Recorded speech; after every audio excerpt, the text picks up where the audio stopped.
Hi everyone, in today's video we're going to talk about how to protect your lungs during forest fire season.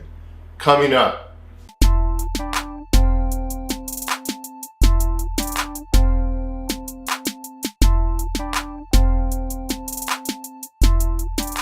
Hi everyone, this is Ernesto from AttaBoyCowBoy, and on this channel we give you health and wealth tips to help you be more successful. Now, I wanted to share some tips with you on how to protect yourself from forest fires. I'm from Los Angeles, California, and we're having one of our worst years when it comes to forest fires. I woke up a few days ago and I saw ash all over my car. And it's just out of control. We have 5 forest fires going on around the state. And actually, forest fires are increasing, actually 4 times more common worldwide because of global warming. And they're actually burning 6 times the landmass that they used to 20 years ago. The fires are also burning 5 times as long. So again, they're burning 4 times as frequently, burning 6 times the landmass, and they're lasting 5 times as long. And this is happening worldwide because of global warming. So, like Charles Darwin once said, it's not the smartest or the strongest that survive, it's the most flexible. So you have to adjust yourself to this to be able to maintain your health and survive as long as you can during these times of global warming. This is not something that's going to recede and go away. It's going to escalate and get worse year by year. So all the science supports that. So how do you protect yourself? Well, first thing you do, if you can swing it, get out of town. I woke up a few days ago, I saw ash all over my car, and I said, forget it, I'm out of here. I'm bailing. I bought a ticket, and I'm coming to you from Panama, Central America. The air is nice and clean here. And unfortunately, I'm looking at the news, and it's all over the news here, talking about California burning up. It's really sad. About 25 million people are on red alert for possible evacuation. There's a lot of things going on. And I know when I get back, we're going to see a lot of patients in the hospitals suffering from lung disorders. Now, I used to work at a respiratory hospital for 8 years, and I saw all sorts of problems, everything you can think of, lung transplants, chronic obstructive pulmonary disease, all sorts of stuff. And we went over some general guidelines with people during fire season, because again, fire season is pretty much a normal thing here in California. In fact, I remember reading a story one time about when the Mexicans first arrived to California and they met the Native American Indians that lived here, and they called Los Angeles the land of fires. They called it the land of fires because, as you can see here from the landscape, California has a lot of brush. So it's normal. It rains, it grows. And during the dry season, the summer, it dries out, really, really brittle, and anything can light it up. You know, someone throws a cigarette out, someone doesn't put out their barbecue pit. It can be a lot of different things to start. Even power lines can get blown over by powerful winds, which is what happened last year. It started a lot of fires. So a lot of things can be either man-made or they can come natural. But the bottom line is, these fires are getting worse, and it releases a lot of toxins into the air. Now, in the old days, the Indians only had to worry about wood burning. That's not the best thing to be breathing, but it's not the worst. Now we have buildings, and buildings have thousands of different chemicals, glues, adhesives, paints, vinyls, different types of plastics, you name it. All that stuff, when it burns, it releases very toxic particulate matter into the air. So today I'm going to give you some strategies on how to protect your lungs if you're in an area that's affected by forest fires. And now let me just be clear, when there's a forest fire somewhere, like in California we have 5, that smoke doesn't stay in California, it travels. It's going all over the place. I talked to one of my friends that lives in Las Vegas, and he was telling me about all the ash that was falling on top of his car over there. Same thing I was seeing over here. So it's getting blown over the mountains and reaching Nevada. And actually the smoke circulates worldwide. That's why when we have countries that pollute a lot or burn a lot, make a lot of stuff in factories and use coal, it circulates around the whole planet actually. It affects everyone. So one thing you got to be aware of is particulate matter. Now, I went to the hardware store before I left town and I saw lines of people. I've been seeing this every year the last few years as I've seen the forest fires getting worse. And people are in there buying those paper masks to wear around town and protect themselves. The only thing is that those masks don't help. They help with large particles, like if you're working with sawdust during construction, you're doing some carpentry, that's gonna work to protect your lungs. But when it comes to all this other stuff, they're really small particles and they go right through those masks. They don't work. So you wanna get something that is called an N95 mask. They sell those at hardware stores. They're the ones that look like a big respirator that goes over your face and it has 2 tanks on it. Those would really be the most effective type of mask you can use. Now, obviously they're a lot more uncomfortable because they're larger and they're tight, and I get that. But if you have lung problems, you have COPD, you have asthma, you have allergies, any of that stuff, one of those masks can be a godsend for you. So don't be embarrassed to wear one. You don't want to get sick just because of you being embarrassed.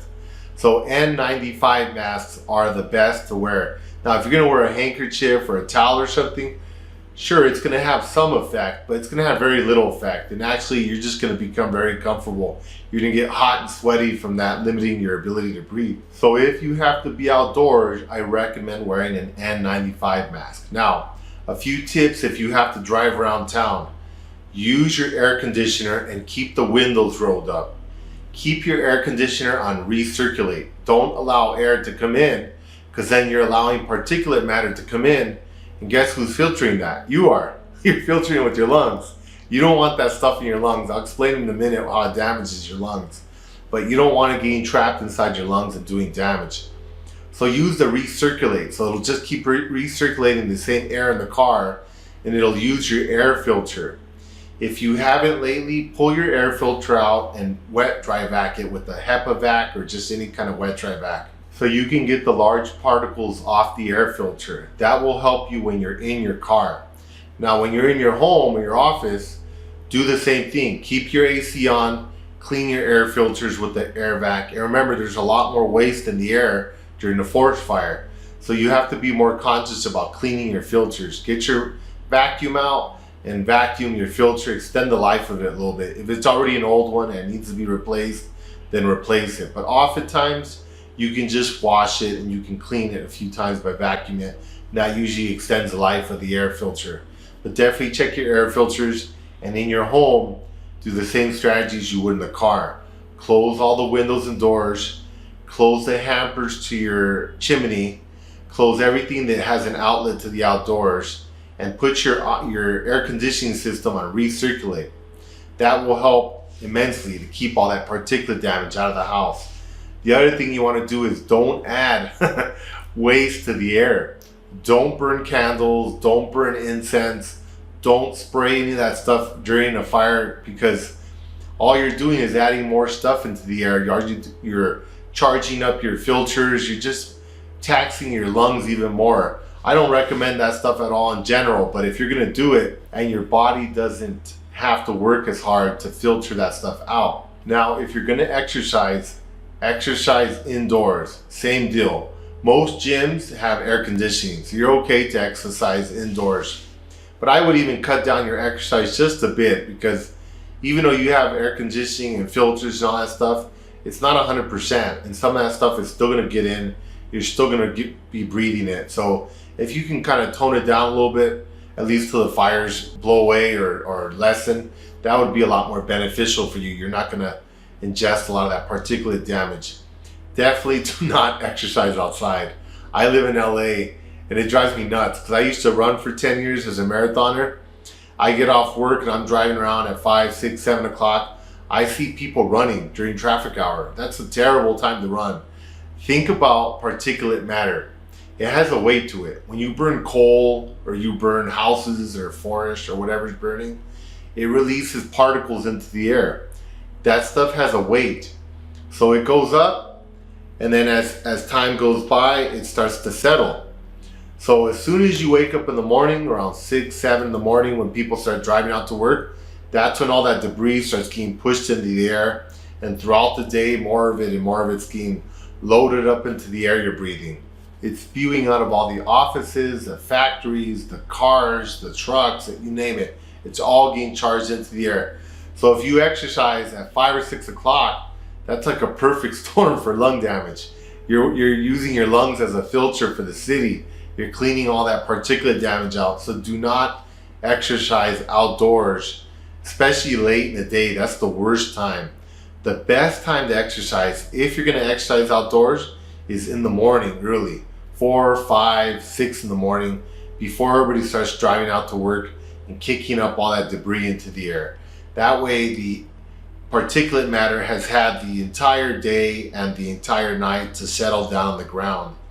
And if you live somewhere like Los Angeles, like I do, we actually have what's called the marine layer that comes in. It's a layer of moisture that comes in from the ocean, and that sticks to those particles and it causes them to drop. So it'll end up as dew on top of your plants or your cars in the morning. That's what you want. You want all that stuff to get cleaned out of the air, and then you can go for a run or whatever type of exercise you do outdoors. Now, if there's fires, don't do any exercise outside, period. Fires burn 24 hours a day, so they're releasing junk 24 hours a day. Don't go outside to exercise. Don't swim outside. Don't play basketball. Don't play hockey. Nothing. Stay indoors as much as you can. Go outside as little as possible during forest fires to protect your lungs. Now, what are some of the things that can damage your lungs? Well, let me share a picture with you of these alveoli. Now, I love these things. They're really fascinating. Whenever you breathe air in, air has oxygen in it. Oxygen is about 16% of what's in air. So air has oxygen 16%, and the rest of it is nitrogen, hydrogen, carbon dioxide, you name it. It's a bunch of other gases. And most of it, we use very little, if any of it. What we really want is oxygen. So you take a deep breath. Here comes the air. And in your lungs, the alveoli are like filters. They suck out the oxygen, the O2, out of the air. That's 16%. That diffuses into your bloodstream and it circulates to your body. Your cells suck up that oxygen. It gets combined with glucose from the food you eat, and it goes through something called a Krebs cycle in your mitochondria. And it creates energy for you. That's what keeps you alive, keeps you going, in a nutshell. So basically, you want to make sure that your body's getting nice, clean oxygen in. Now, I'm going to give you an example. Let's say you're a smoker, and these are your lungs. And you have 100% lung capacity, which is the ability to absorb oxygen into your lungs. As you smoke, that lung capacity starts to drop to 90%, 85%, 80, 70, 60, etc. It keeps dropping down. Let's say it drops down to 50%, you've been smoking for 20 years or whatever the case may be.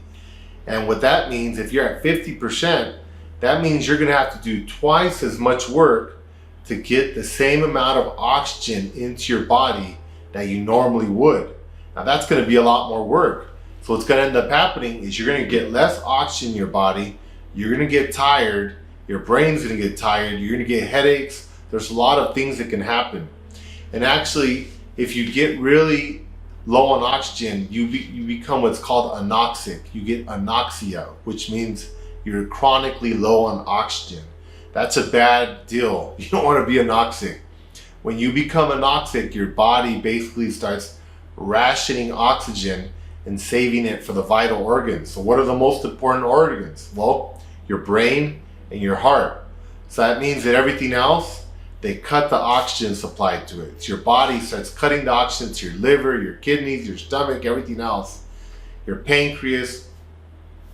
And those organs actually start to sustain organ damage as a result of not getting enough oxygen.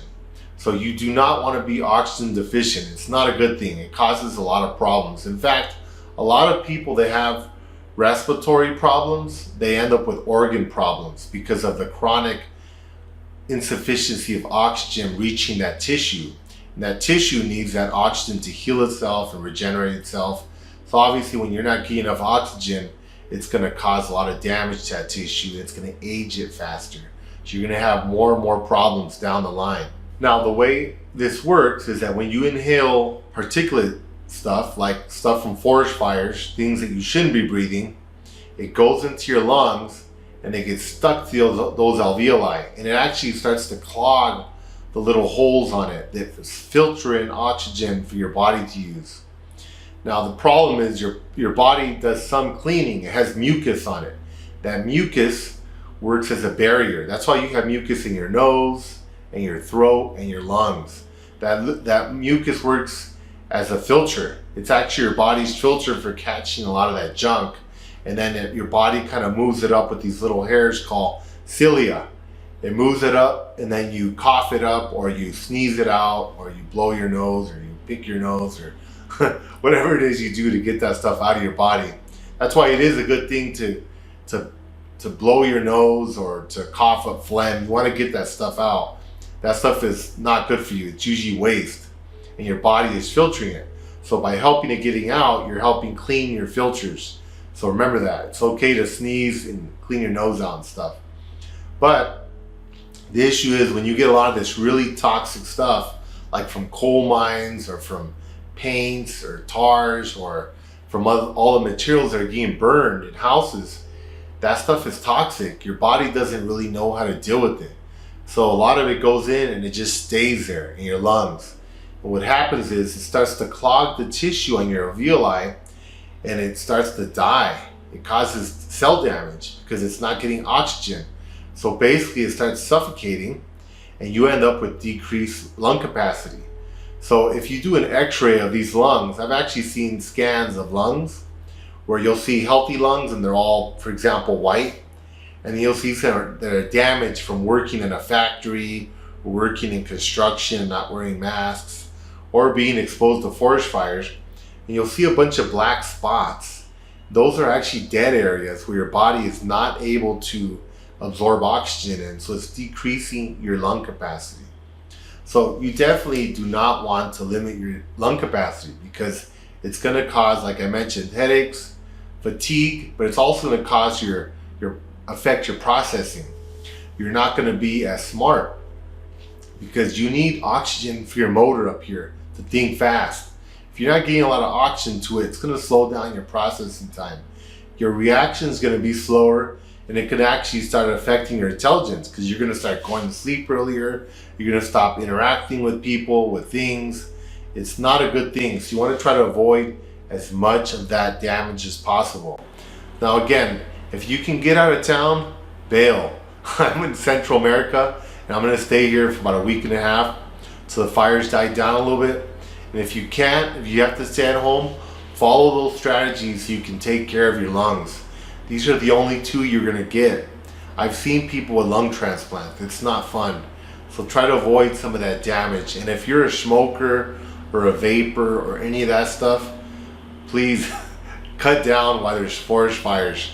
You don't want to add more work to your body. It's just going to make things much more difficult for you. So thank you again for listening. And if you have any questions, please comment below. From Central America, this is Ernesto from AttaBoyCowBoy. Thank you.